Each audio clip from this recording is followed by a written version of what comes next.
जय हिंद। कैसे हैं आप सब? आशा करता हूं आप लोग जहां भी होंगे स्वस्थ होंगे। प्रीवियस 2 क्लास में हम लोगों ने संबंध के प्रकार के बारे में पढ़ लिया था। उसके बाद 3 खास प्रकार के संबंध स्वतुल्य, सममित और संक्रामक के ऊपर कुछ क्वेश्चन को हल किया था। आज की क्लास में हम लोग प्रश्नावली 1.1 से रिलेटेड जितने भी उदाहरण हैं उन सभी उदाहरण को हम लोग हल करेंगे। ठीक है, तो चलिए आज की क्लास की हम लोग शुरुआत करते हैं। उदाहरण नंबर 1 बहुत ही आसान है, उसे हम लोग छोड़ देते हैं, आप लोग हल कर लेंगे, वहाँ पर टाइम हम लोग वेस्ट नहीं करेंगे। हम लोग शुरू करते हैं उदाहरण नंबर 2 से। उदाहरण नंबर 2 को हल करेंगे, इसके बाद 3 जितने भी उदाहरण हैं सबको हल करेंगे। तो सबसे पहले हम लोग उदाहरण नंबर 2 को देखते हैं ये क्या कह रहा है। सबसे पहले क्वेश्चन को अच्छी तरह से समझिए। क्वेश्चन को अच्छी तरह से समझने के बाद हम लोग इसको हल करेंगे। तो यहाँ क्वेश्चन कह रहा है, मान लीजिए कि टी किसी समतल में स्थित समस्त त्रिभुजों का एक समुच्चय है। यहाँ टी है त्रिभुज, टी फॉर क्या होता है? ट्रायंगल। यहाँ टी है त्रिभुज, त्रिभुजों का समुच्चय टी। त्रिभुजों के समुच्चय को टी से यहाँ पर हम लोग प्रदर्शित कर देंगे। त्रिभुजों का समुच्चय कहाँ पर स्थित है? समतल में स्थित समस्त त्रिभुजों का समुच्चय। जैसे यहाँ पर ये जो बोर्ड है ये क्या है? समतल है। इस समतल में क्या है? त्रिभुजों को रखा गया है। समतल में त्रिभुजों को रखा गया है, यानी त्रिभुजों का संग्रह समतल में है। ठीक है, उसके बाद समुच्चय में कौन सा समुच्चय? टी समुच्चय में आर दिया हुआ है। त्रिभुजों के समुच्चय में आर मतलब एक संबंध दिया। वो संबंध कैसा है? T1, T2 such that T1 T2 इस प्रकार है कि T1 T2 के सर्वांग है। अगर T1, T2 लिखा है तो इसका मतलब क्या है? T1 T2 के सर्वांग है। यहाँ देखिए लिखा है T1, T2, इसका मतलब होता है T1 T2 के सर्वांग है। अगर यहाँ होता है T2, T3 तब T2 T3 के सर्वांग होता। इसका मतलब यही है। यहाँ पर जो R बराबर लिखा है T1, T2 इस प्रकार है कि T1 T2 के सर्वांग है। ठीक है, हमें सिद्ध करना है। सिद्ध कीजिए कि R एक तुल्यता संबंध है। तुल्यता संबंध को हमें साबित करना है। तुल्यता संबंध को साबित करने के लिए हमें 3 प्रकार के संबंधों को साबित करना होगा: स्वतुल्य, सममित और संक्रामक। अगर हम इस रिलेशन को स्वतुल्य, सममित और संक्रामक सिद्ध कर देते हैं तो तुल्यता अपने आप सिद्ध हो जाएगा। ठीक है, यहाँ देखिए R दिया है T1, T2 such that T1 T2 के सर्वांग है। अगर ऐसा लिखा है तो हम ऐसा लिख सकते हैं, ऐसा है तो हम ऐसा लिख सकते हैं। तो हम सबसे पहले इस रिलेशन को स्वतुल्य साबित करते हैं। तो स्वतुल्य साबित करते हैं। स्वतुल्य संबंध। स्वतुल्य संबंध में क्या होता है? किसी भी वस्तु का स्वयं से ही संबंध होता है। किसी भी वस्तु का स्वयं से संबंध होता है। जैसे मेरा संबंध स्वयं से है तो मैं स्वयं के सर्वांगसम हूँ। यहाँ देखिए T1 T2 के सर्वांगसम है। अगर यहाँ हम कुछ देर के लिए क्या लिख दूँ? T1 लिख दूँ। क्या लिख दूँ? T1। T1 के सर्वांगसम है तो यहाँ क्या लिख सकते हैं? T1, T1 ऐसा हो जाएगा। जब T1, T1 मिल जाएगा तो दोनों अवयव सेम होंगे तो क्या हो गया? स्वतुल्य हो गया। स्वतुल्य मतलब स्वयं के सर्वांगसम, यानी त्रिभुज T1 के सर्वांगसम है। ठीक है, इसे हम लोग इस तरह हल करेंगे। अभी यहाँ T2 था, बना देते हैं T2। यहाँ पर त्रिभुज ले लेते हैं हम लोग समझने के लिए।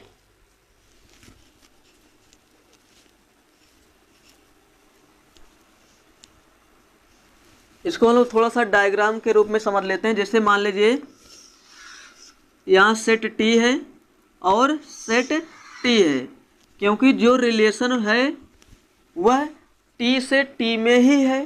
तो T के अंदर कुछ त्रिभुज है, मान ले T1 है, T2 है, T3 है, ऐसे डॉट डॉट अनेक त्रिभुज हैं। इसमें भी वही होगा, T1, T2, T3 इस तरह है। अगर T1 T2 से कनेक्टेड है। कनेक्टेड का मतलब T1 T2 के सर्वांगसम है, तो हम लिख सकते हैं T1 कामा T2, T1 कामा T2 लिख सकते हैं।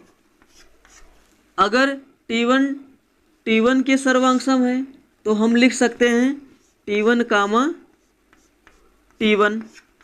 अगर T2 T3 के सर्वांगसम है तो क्या लिख सकते हैं, T2 कामा T3 लिख सकते हैं। ऐसा हम लोग लिख सकते हैं, क्योंकि इस तरह के संबंध में हम लोग जो संबंध पढ़ते हैं वह एक ही सेट के ऊपर पढ़ते हैं। अगर सेट T है तो T का T में ही रिलेशन पढ़ेंगे, A है तो A में ही पढ़ेंगे। तो चलिए हम लोग इसे सिद्ध करते हैं, स्वतुल्य सिद्ध करते हैं। ठीक है, इसे हम लोग इरेज करते हैं अभी। अगर हम थोड़ी देर के लिए क्या मान लें, ऐसे T1 कामा T1, इसका मतलब T1 T1 के सर्वांगसम है। अभी इसके बारे में बताते हैं। T1 T1 के सर्वांगसम है, सर्वांगसम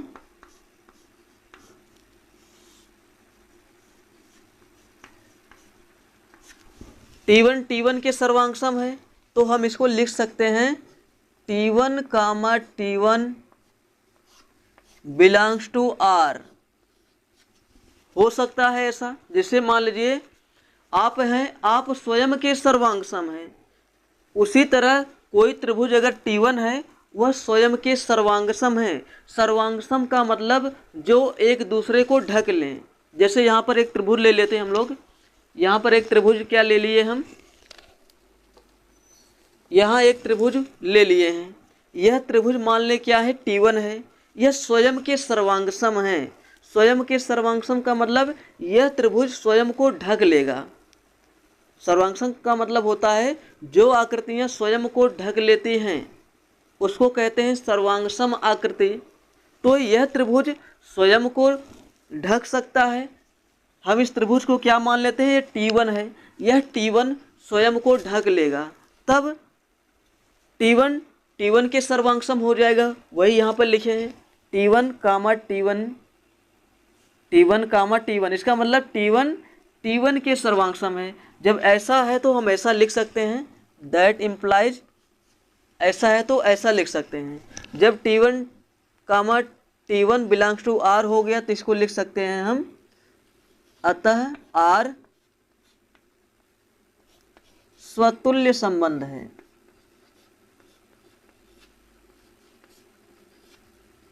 स्वतुल्य संबंध है।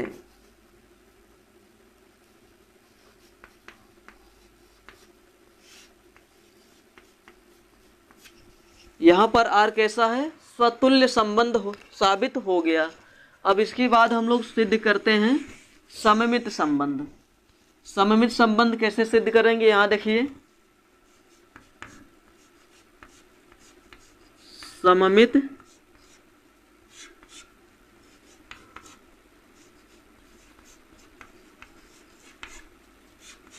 सममित संबंध हम मान लेते हैं, क्या कुछ देर के लिए माना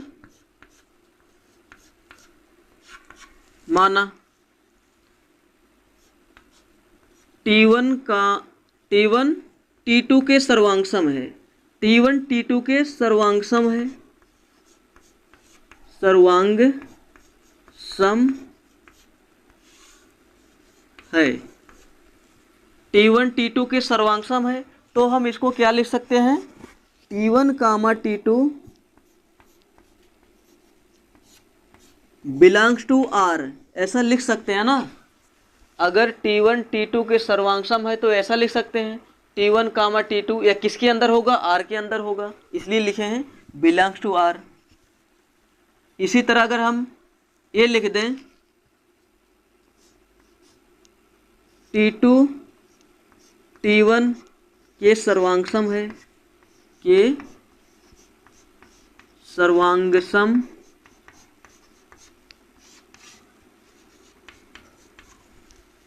T2 T1 के सर्वांगसम है, तो इसको क्या लिख सकते हैं, T2 comma T1, T2 comma T1 belongs to R।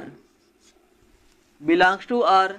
अब यहाँ पर देखेंगे T1 T2 के सर्वांग सम है, T1 comma T2 belongs to are हो गया। T2 T1 के सर्वांग सम है तो यहाँ से मिल गया T2 comma T1 belongs to are. तो क्या मिल गया यहाँ से, सममित सिद्ध हो गया। ऐसा वास्तव में हो सकता है। अगर T1 T2 के सर्वांग सम है तब T1 T2 को पूरी तरह ढक लेगा, T1 T2 को पूरी तरह ढक लेगा। अगर T1 T2 के सर्वांग सम है तब T1 T2 को पूरी तरह ढक लेगा। हो सकता है जब T1 T2 को पूरी तरह ढक लेगा तो T2 भी T1 को पूरी तरह ढक सकता है। इसलिए दोनों त्रिभुज एक दूसरे के सर्वांग सम हैं। तो यहाँ से लिख सकते हैं हम, अतः R सममित संबंध है।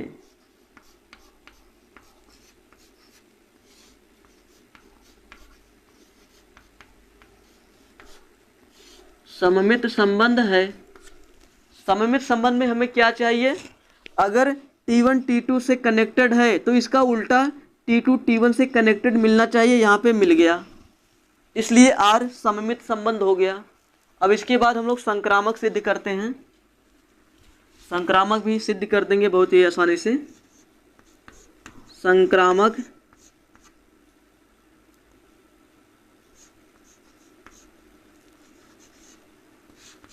संबंध।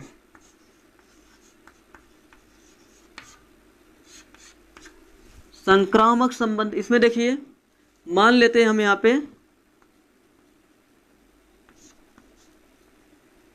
T1 T2 के सर्वांग सम है,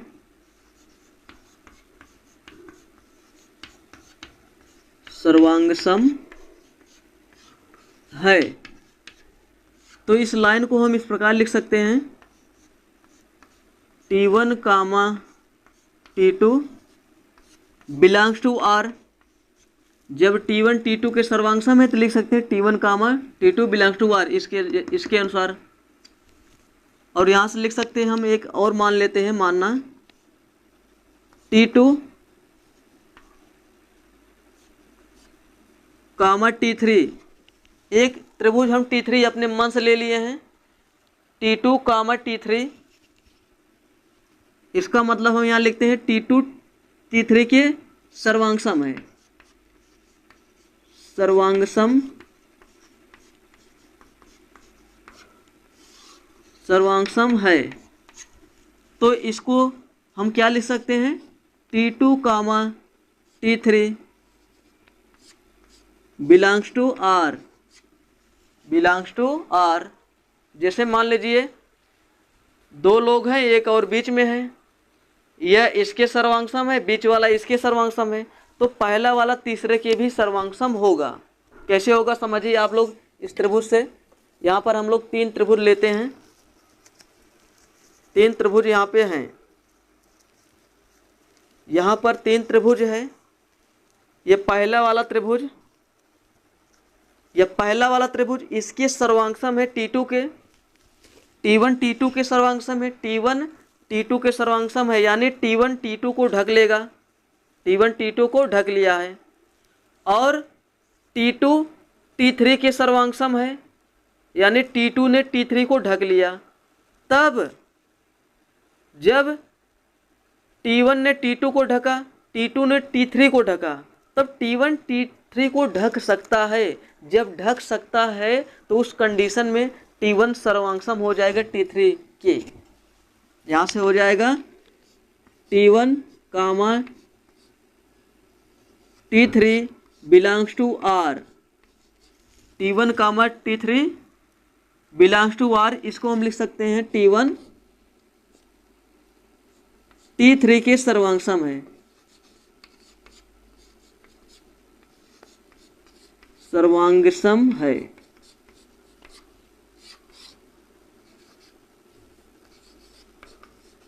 तो यहां लिख देंगे अतः R संक्रामक संबंध है, या केवल लिख दिए R संक्रामक है, लिख दो पूरा संबंध है।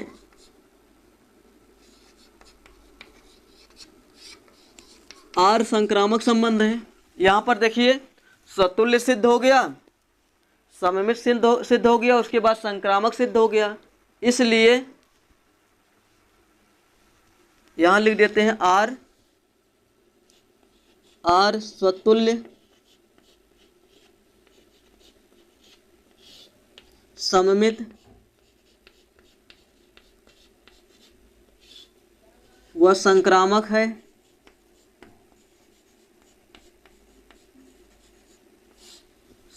है। इसलिए आर तुल्यता संबंध है। तुल्यता संबंध है।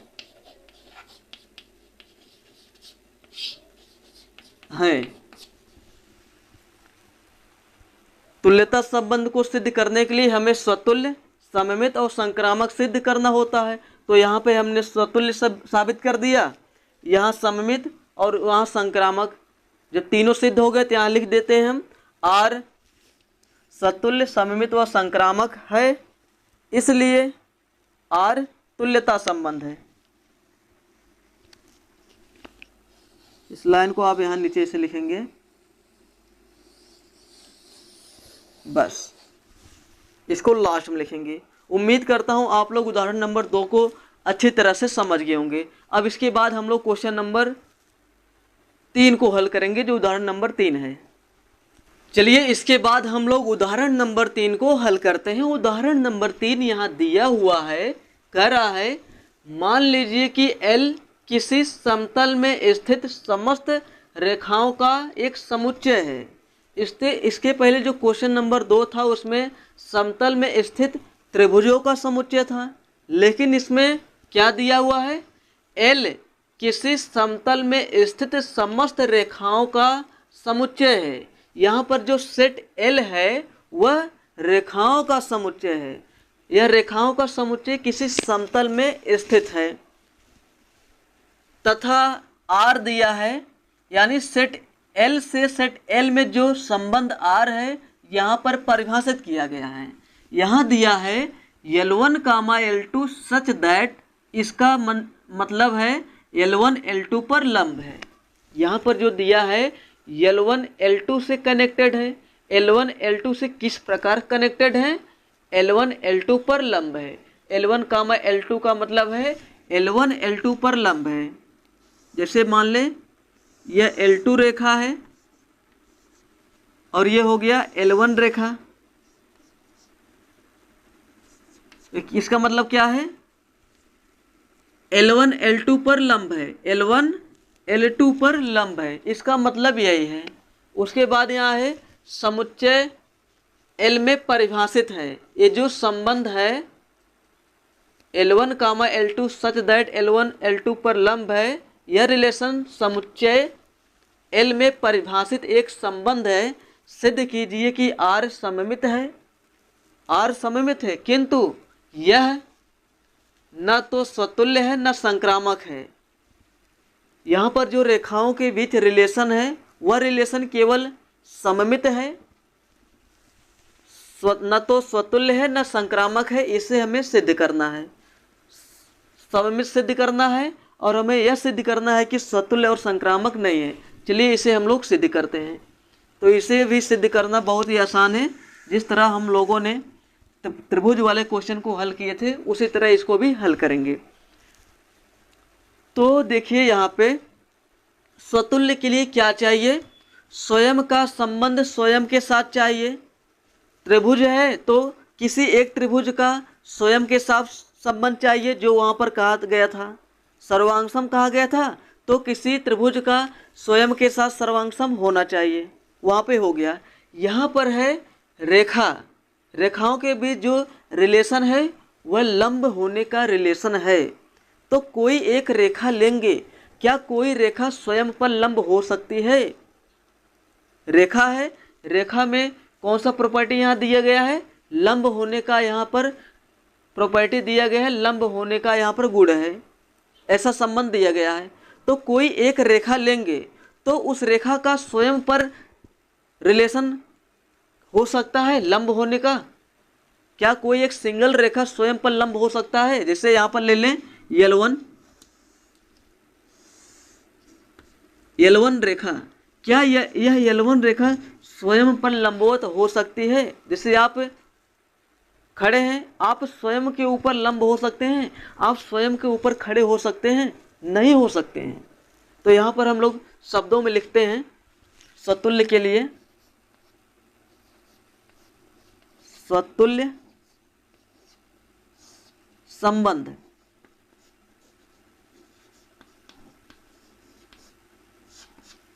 यहां लिखेंगे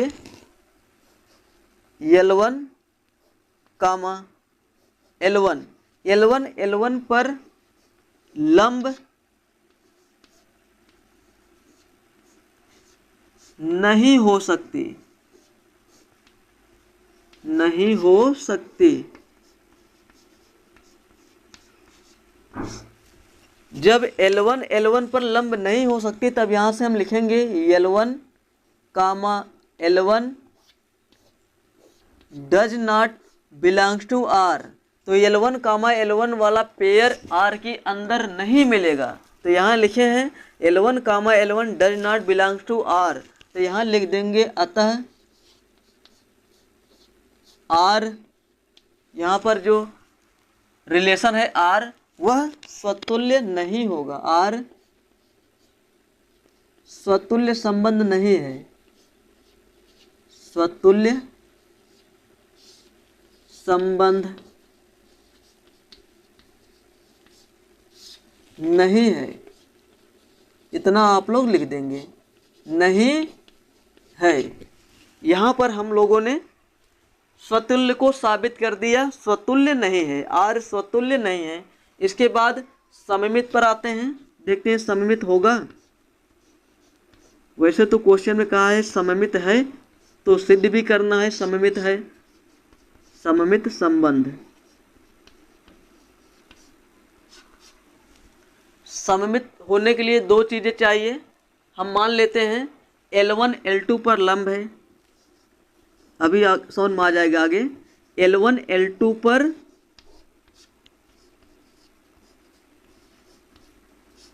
लंब है। जब L1 L2 पर लंब है तो हम ऐसा लिख सकते हैं L1 comma L2 belongs to R। यह रिलेशन R के अंदर मिल सकता है, मिलेगा। यहाँ पर देखिए L1 L2 पर लंब है तो हम ऐसा लिख सकते हैं, ठीक है, L1 रेखा L2 पर लंब हो सकती है। ये हो गया L2, L1 रेखा L2 पर लंबवत है, लंब है, तो ठीक है। जब L1 L2 पर लंब है तो इसका उल्टा भी हमें मिलना चाहिए, रियल में होना चाहिए। तो यहाँ लिखेंगे L2 कामा L1, यानी L2 L1 पर लंब है। ऐसा हो सकता है, अभी देखते हैं। L2 L1 पर लंब है, देखिए L2 L1 पर लंब है, यानी L1 L2 एक दूसरे के लंबवत हैं। अगर हम ऐसे मिटा के ऐसे लिखें,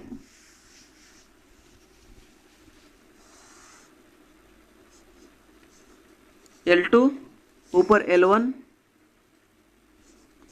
L1 L2 पर लंब है और L2 L1 पर लंब है, यानी दोनों रेखाएं एक दूसरे के लंबवत हैं, यानी दोनों रिलेशन हमें मिल जाएगा। L1 comma L2 belongs to R, R के अंदर मिल जाएगा। L2 L1 पर लंब है, ऐसा भी तो संभव है। जब L1 L2 पर लंब है तो L2 भी क्या है, L1 पर लंब है, हो सकता है। तो यहाँ लिख देंगे, यहाँ से इसको देखकर L2 comma L1 belongs to R। तो यहाँ लिख देंगे अतः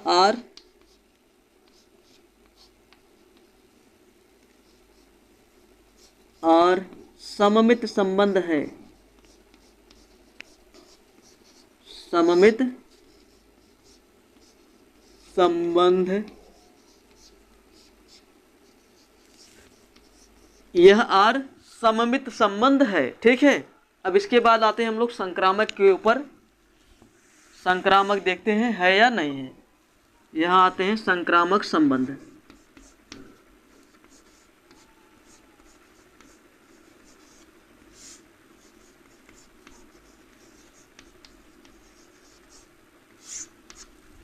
अब हम लोग सिद्ध करेंगे संक्रामक भी, इसे आप लोग नोट कर सकते हैं।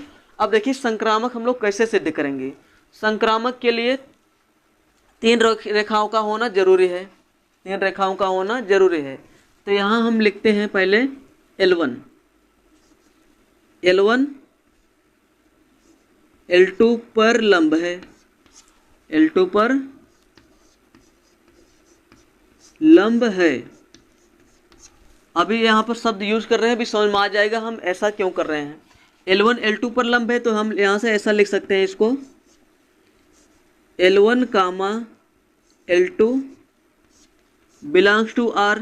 ये मिल सकता है, सही बात है। L1 L2 पर लंब हो सकता है, कोई एक रेखा दूसरी रेखा पर लंबवत हो सकती है, तो उसको हम लिख सकते हैं L1 comma L2 belongs to R। यह रिलेशन R के अंदर हमें मिल जाएगा। अब दूसरी बार हम लेते हैं L2 कामा L3, इसका मतलब L2 L3 पर लंब है, L3 पर लंब है। तो इसको हम लिख सकते हैं L2 comma L3 belongs to R। ठीक है।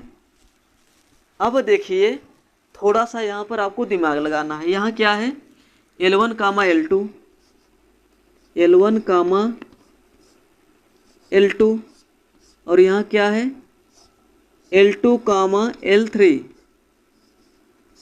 देखिए यहाँ L1 कामा L2, L2 पर अंत हो गया। अब L2 से शुरू होने वाला, सॉरी T लिख दिया यहाँ पे, L2, L1 comma L2, L2 पर अंत हो गया। L2 से शुरू होने वाला ए पेयर है, तो क्या करेंगे, इन दोनों को हम लोग हटाएंगे, तो बचेगा क्या, L1 comma L3, L1 comma L3। तो L1 कामा L3, इसका मतलब क्या है, L1 L3 पर लंब है। क्या ऐसा पॉसिबल है? कब? जब L1 L2 पर लंब हो और L2 L3 पर लंब हो। क्या उस कंडीशन में L1 L3 पर लंबवत हो सकती है? जब L1 L2 पर लंब हो, L2 L3 पर लंब हो, उस कंडीशन में L1 L3 पर लंब हो सकता है। तो देखते हैं होता है कि नहीं होता है। अभी थोड़ी देर के लिए इसे इरेज करते हैं, इसकी कोई भी ज़रूरत नहीं थी, यहाँ पर समझाने के लिए लिखा गया था।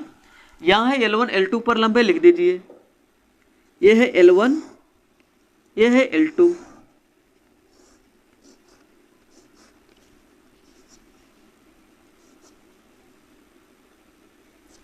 L1 L2 पर लंब है, ठीक है, लिख दिया, कोई दिक्कत नहीं। अब उसके बाद क्या है, L2 L3 पर लंब है। ये L2 है, कौन सा L2 है, ये L2 है, तो L2 रेखा L3 पर लंब है। ये है L3 रेखा। देखिए L1 L2 पर लंब है और L2 L3 पर लंब है। क्या L1 L3 पर लंबवत है? नहीं है। ये L1 रेखा है, ये L3 रेखा है। क्या L1 L3 के लंबवत है? नहीं है। तो यहाँ हम लिख देते हैं, यहाँ हम लिख देते हैं लेकिन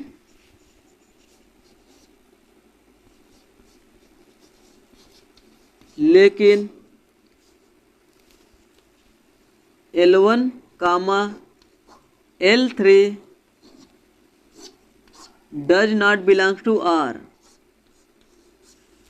L1 comma L3 does not belongs to R, इसका मतलब है L1, सॉरी T लिख दे रहा हूँ बार बार, चेक कर लीजिए थोड़ा सा आप लोग, L है, ठीक है। इसके पहले T लिखा था ना, T ही लिखे रहे हैं बार बार।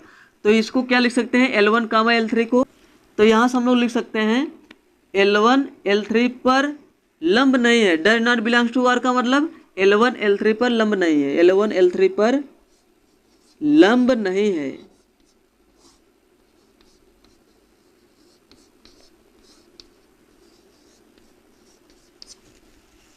तो ए वाला पेयर यानी L1 L3 का रिलेशन R के अंदर नहीं मिलेगा। जब L1 L2 पर लंब है, L2 L3 पर लंब है, उस कंडीशन में हमें L1 L3 पर लंब नहीं मिल रहा है। तो हम यहाँ लिख देंगे R संक्रामक नहीं है, संक्रामक नहीं है। आर संक्रामक संबंध नहीं है। इस तरह हम लोगों ने इस क्वेश्चन को भी हल कर लिया। हमें सिद्ध क्या करना था कि आर सममित है, सममित यहाँ पर हमने सिद्ध कर दिया, और आर स्वतुल्य नहीं है और संक्रामक नहीं है, इसको भी बहुत ही आसानी से सिद्ध कर लिया। उम्मीद करते हैं आप लोग क्वेश्चन नंबर 3 को भी समझ गए होंगे। अब इसके बाद नेक्स्ट क्वेश्चन को हम लोग सॉल्व करते हैं। चलिए इसके बाद उदाहरण नंबर 4 को हल करते हैं। उदाहरण नंबर 4 यहाँ दे रखा है, कह रहा है, क्वेश्चन नंबर 4 कह रहा है सिद्ध कीजिए कि समुच्चय, यहाँ एक समुच्चय दिया है, इस समुच्चय में एक संबंध आर इस तरह परिभाषित किया गया है, ठीक है, द्वारा प्रदत्त संबंध स्वतुल्य है परंतु न सममित है न संक्रामक है। इस समुच्चय द्वारा जो रिलेशन यहाँ पर लिखा गया है, यह रिलेशन स्वतुल्य है लेकिन न सममित है न संक्रामक है। ये जो रिलेशन आर बराबर यहाँ लिखा है यह केवल स्वतुल्य है, सममित नहीं है, संक्रामक नहीं है। इसे हम लोग सिद्ध करेंगे, तो चलिए सिद्ध करते हैं। तो स्वतुल्य होने के लिए हमें क्या क्या चाहिए? स्वतुल्य संबंध के लिए देखिए हमें क्या क्या चाहिए। स्वतुल्य संबंध, स्वतुल्य संबंध के लिए यहाँ पर जो समुच्चय दिया है इसे समुच्चय ए मान लिए हैं। समुच्चय ए के अंदर जो भी अवयव हैं, 1 है, 2 है, 3 है, तो समुच्चय ए के अंदर जो भी अवयव हैं, तो समुच्चय ए के प्रत्येक अवयव का स्वयं के साथ रिलेशन आर के अंदर मिलना चाहिए। समुच्चय ए के अंदर जो भी अवयव हैं, 1 है तो 1 का स्वयं के साथ रिलेशन यहाँ मिलना चाहिए, 1,1 वहाँ मिलना चाहिए, 2,2 मिलना चाहिए, 3,3 मिलना चाहिए, तब हम उस रिलेशन को कहेंगे स्वतुल्य। तो देखते हैं क्या 1,1 यहाँ है, 2,2 है, मिल गया, 3,3 है, मिल गया। अब एक्स्ट्रा जो है उससे हमें कोई लेना देना नहीं है, मिनिमम हमें इतना चाहिए, 1,1, 2,2, 3,3, यानी समुच्चय ए के प्रत्येक अवयवों का स्वयं के साथ संबंध यहाँ पर मिलना चाहिए, तब हम उस रिलेशन को कहेंगे स्वतुल्य। तो ये यहाँ लिख देते हैं हम लोग, 1,1 बिलोंग्स टू आर, 1,1 आर के अंदर है, 2,2 आर के अंदर है, और 3,3 बिलोंग्स टू आर, यानी ये तीनों रिलेशन आर के अंदर है। यहाँ लिख देंगे अतः आर स्वतुल्य संबंध है।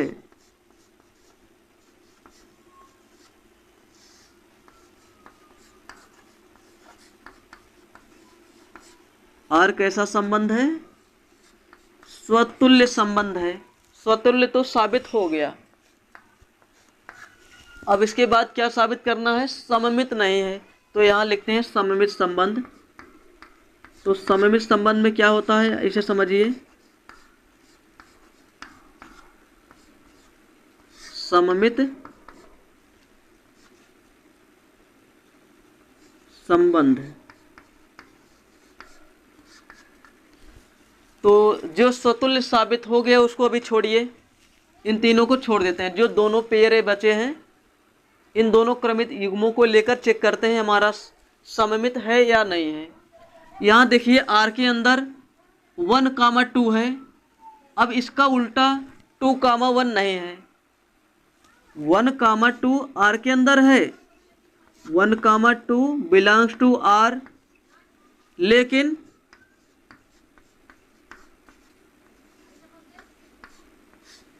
2,1 does not belongs to R. 2,1 R के अंदर नहीं है, does not belongs to are.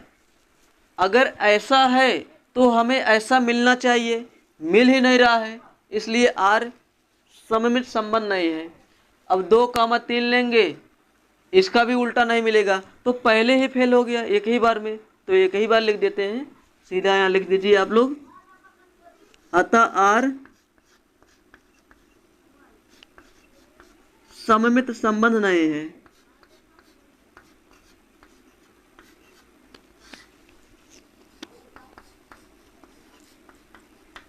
संबंध नहीं है।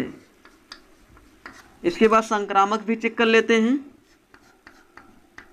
इस तरह के सवाल हम लोग किए थे। उसके बाद संक्रामक संबंध,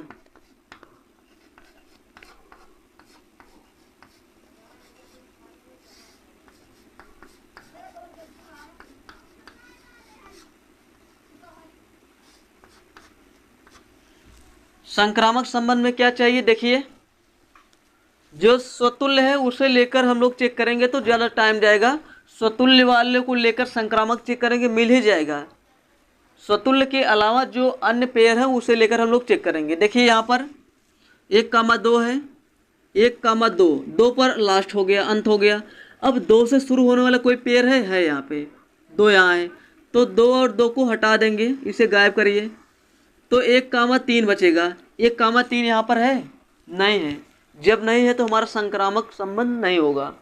तो संक्रामक के बारे में अगर आप अच्छे से समझना चाहते हैं तो प्रीवियस वीडियो को आप लोग पहले देखिए, वहाँ पर अच्छी तरह से बताया गया है संक्रामक को कैसे बताया जाता है।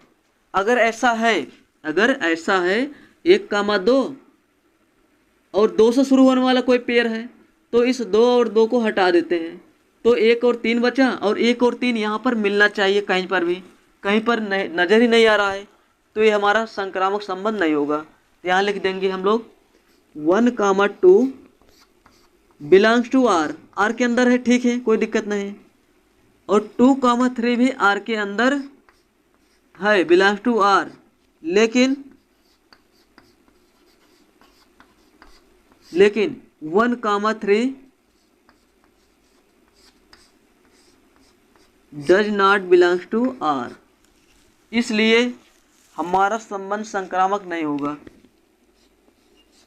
इसलिए आर संक्रामक संबंध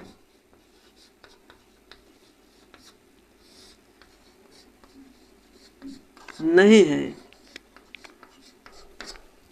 इसलिए आर संक्रामक संबंध नहीं है। क्वेश्चन में जो कहा था उसे हम लोगों ने हल कर लिया। स्वतुल्य साबित करने के लिए बोला था स्वतुल्य है, लेकिन सममित और संक्रामक नहीं है यह रिलेशन। तो संक्रामक नहीं है, सममित नहीं है, लेकिन स्वतुल्य है। उम्मीद करता हूँ आप लोग उदाहरण नंबर 4 को समझ गए होंगे, इसे कैसे हल किया गया है। तो आज के लिए इतना है। जो उदाहरण 5 है और 6 है उसको हम लोग नेक्स्ट क्लास में कवर करेंगे। उसे अगर यहाँ पर कवर करेंगे तो वीडियो की लेंथ ज़्यादा हो जाएगा, तो आप लोग बोर हो जाएंगे। तो उन दोनों क्वेश्चन को डिटेल में हम लोग नेक्स्ट वीडियो में हल कर लेंगे। तो आज के लिए इतना ही। मैं मिलता हूँ किसी नए वीडियो में, तब तक के लिए जय हिंद।